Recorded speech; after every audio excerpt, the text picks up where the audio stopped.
let's talk about some personal finance tips. The perpetual debt trap, right? This is good. This is good stuff. So where we going with the weddings? Yeah, I looked at this. You want to read it all because I'm checking off like, damn, did that. $50,000 weddings. That's actually cheap. That's on the cheap side. It is. $50,000 weddings, $500,000 in mortgage, $500 a month car note. That's cheap too. Your car note, yep. Most car notes ain't really $750 now. Yeah, $750. I think that's the average. That's like the Corolla. $100,000 in student loan debt, and then we didn't even calculate credit card debt in this situation either. So that's probably true. For the average American, that's probably around $5,000 to $10,000 in credit card debt. Yeah. Welcome to America. Right? American dream turned to a nightmare real fast. You know what's crazy about this? So we was in Ghana, and they was explaining to us, and same thing when we was in the UAE, where they was like, but in Ghana, they don't have the same understanding of debt that Americans have. They're like, if you want a house, like let's say the house costs $300,000, you buy the house for $300,000, right? Like you save, you get other family members involved. Have like if your car costs 30, like you buy the car, right? Like even if you rent, you pay like 2 years in advance on the rent, right? So it's like you putting down a down payment pretty much to actually rent.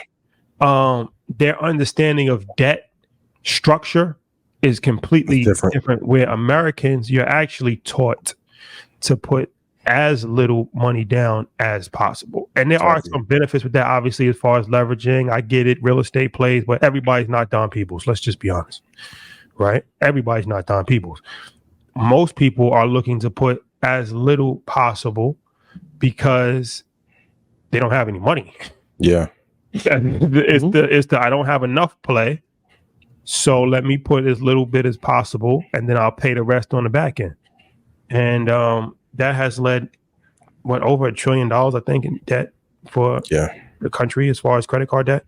America, which is insane, is in shambles, and it's getting it from its leadership. When you look at the country, is borrowing trillions of dollars, and every level of American society, we live on debt, from the United States government to states, to businesses, to households, to individuals. The cities, even Houston said the number money in Houston's broke right now. Yeah, we're all in a big Ponzi scheme of debt, and what's the deal for that?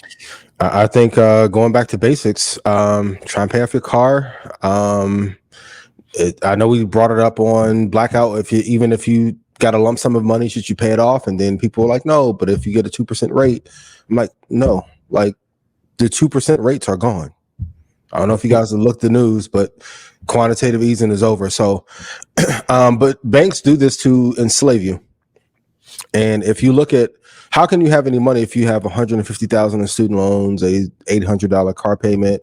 We're not even going to talk about childcare and childcare services. I think the number one goal has to be to put money into places that are going to grow for you. And like we talked about before, keeping those expenses low. Even on the media side, most of the companies that went out of business had incredibly high overhead. I remember, I'm sure Joe told you this when y'all had the interview with him. Spotify had a town full of content houses, actual houses that look like Big Brother, before they signed anybody to put in the houses to film. $27 million loss.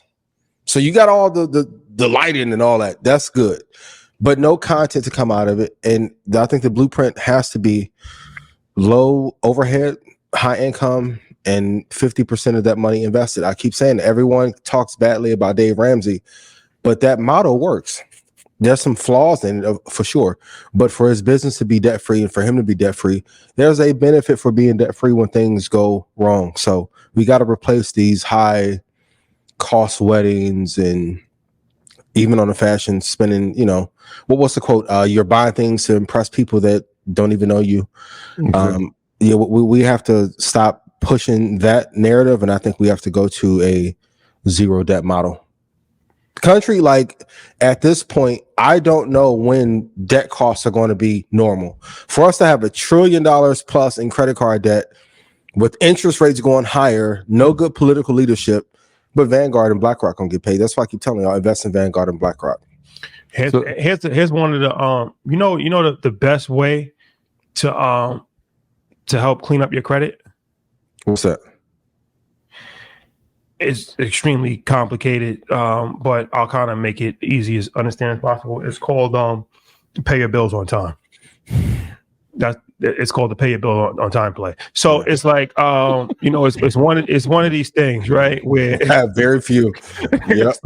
This is breaking news shit. Like groundbreaking. Keep the bills low. So the thing about let that settle in for a sec. Yeah, buy my ebook. The thing about it is that at some point in time, you got to realize to live within your means, right? Or under, yeah. Pay for things that you can afford. Wait to buy things that you can't afford, right? Because even with the mortgage thing, they're like, well, mortgage interest is a tax write-off. Okay. Yeah. The interest on your mortgage is tax write-off, but you're paying $6,000 a month for your mortgage, and you're paying $2,000 a month for property tax, and you're paying $1,000 a month for shrubbery, and you're paying $500 landscaping, for your electrician, for your electric bill, and housekeeping. And then so where's the write-offs in these situations? That's how they get you. So you get to write off. You're spending $10,000 a month. You get to write off $1,500, and you think that's the best thing that's ever happened in this world. Yeah. And then they before it wasn't even capped. Now it's capped at a certain amount. Once again, nothing is done for the benefit of the consumer. They're giving you a write-off on your mortgage interest because they want you to have mortgage interest. Yeah. It's an incentive. It's an incentive. It's called the incentive play, right? So if they can keep you at a 7% interest, 8% interest from paying the bank, right? Yep. It's not like you get nothing in this world for free. So okay, yeah, you get a deduction for it, but you're paying interest.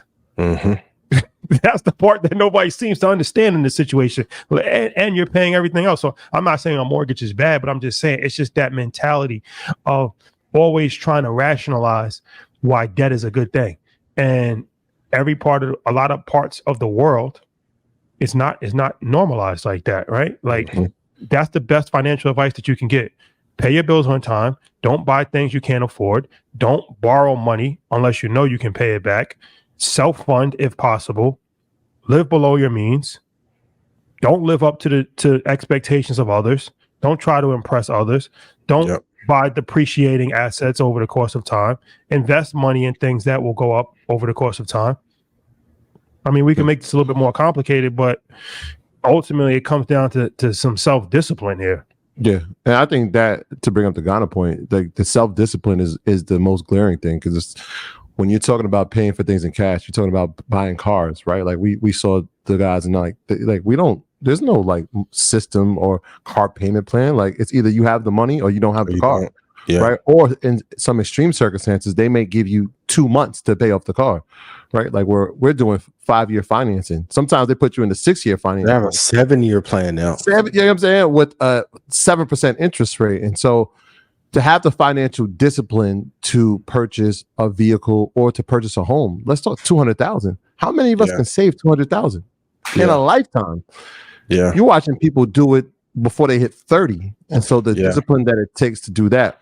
But I'm interested, right? Because if that was the perpetual death trap, then like, what's the blueprint for the new trap? Because I feel like $100,000 in student loan, we can give solutions for that, right? Like maybe school is not the thing, or maybe if you're going to go to school, take the community college play or stay local or live at home. Like there's solutions for that. But like when you're talking about mortgages, do we have to find the income level that makes it necessary to rent or buy? Like what would be the families have to go back to living together?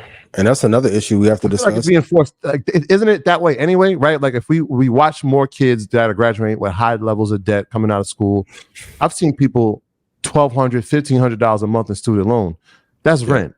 You can't do both, right? So it's I have to go back home. But if your parent has been renting, maybe there isn't a home to go back to. So it gets tricky, right? Like So what are like and this is just like open ended. Like, what would be like the blueprint for this to create a new system, right? To not fall in that debt trap. Paying your bills is one.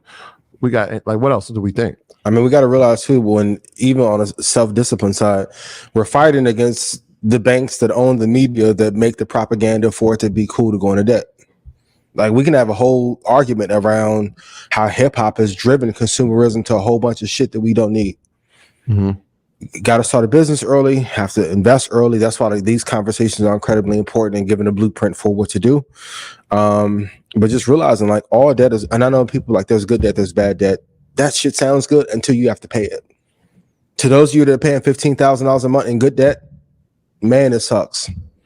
If it's coming out of your business or your personal, it doesn't feel good when that money is constantly being going out of your account and then the money isn't coming in as fast. I think we have to focus a lot more on not having debt, and then we have to go back to multi-generational family living and succession planning. But I think that's a tough thing in our community because a lot of the families are not getting along because Instagram has replaced the family reunion. When the last time you know somebody black had a family reunion? I always see the t-shirts. I feel like I don't know that went to one. I don't know anybody that has them. Me either, and probably in 10 years.